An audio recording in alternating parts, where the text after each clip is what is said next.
میں اپنے بہن بھائیوں کی سب سے چھوٹی اور لاڈلی بہن تھی۔ 4 سال پہلے جب میری اماں اس دنیا سے چلی گئی تو میں گھر کی لاڈلی نہیں رہی۔ میرا ایک بھائی شادی شدہ ہے۔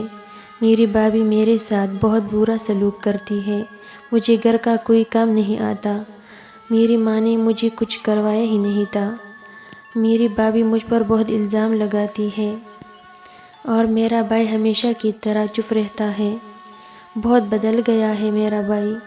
میرے باقی بہن بھائی بھی کچھ نہیں کہہ پاتے۔ میرے بابا بھی چپ ہی رہتے ہیں کیونکہ میرے بڑے بھائی گھر کو سنبھال رہے ہیں۔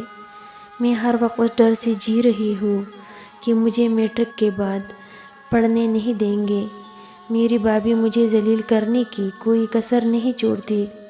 اب بس میں روتی رہتی ہوں کہ میری ماں اتنی جلدی کیوں اس دنیا سے چلی گئی، کیوں مجھے 11 سال تک گھر کی لاڈلی بنا کر رکھا۔ میں جس بھائی کی سب سے زیادہ لاڈلی تھی وہ آج اتنا کیسے اور کیوں بدل گیا۔ میرے بابا اتنے کیوں مجبور ہے کہ وہ مجھے بھابھی سے ذلیل ہوتا دیکھ کر چپ ہو جاتے ہیں۔ اتنی تھوڑی سی عمر میں کیوں مر جانے کا دل کرتا ہے۔ یہ پہاڑ جیسی زندگی پتہ نہیں کیسے کاٹوں گی۔ نہ ہی کوئی امید نظر آتی ہے اور نہ ہی کوئی اپنا۔ 15 سال کی عمر میں ایسا لگتا ہے کہ میری زندگی سب کچھ ختم ہو چکا ہے۔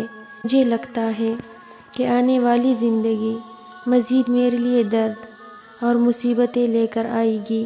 میں اللہ پاک سے ایک ہی دعا کرتی ہوں کہ اللہ پاک اپنا کوئی کرشمہ دکھا دے اور میری زندگی میں میری ماں کو واپس بھیج دے۔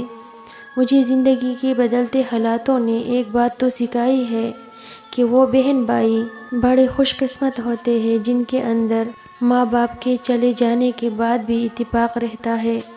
نہیں تو آج کل کے دور میں جب تک والدین زندہ ہیں تب تک بہن بھائیوں میں پیار رہتا ہے، لیکن جب والدین اس دنیا سے چلے جاتے ہیں اور بھائیوں کی شادیاں ہو جاتی ہیں تو بہن بھائیوں کا رشتہ بھی پرایا ہو جاتا ہے۔ میری بس اللہ پاک سے یہی دعا ہے کہ جن کے والدین اس دنیا سے چلے گئے ہیں اللہ پاک انہیں جنت میں جگہ دے، اور جن کے والدین سلامت ہیں اللہ پاک ان کا سایہ ان کو بچوں پر سلامت رکھے، اور خاص طور پر بہن بھائیوں کو آپس میں اتفاق سے رہنے کی توفیق عطا فرمائے۔ آمین۔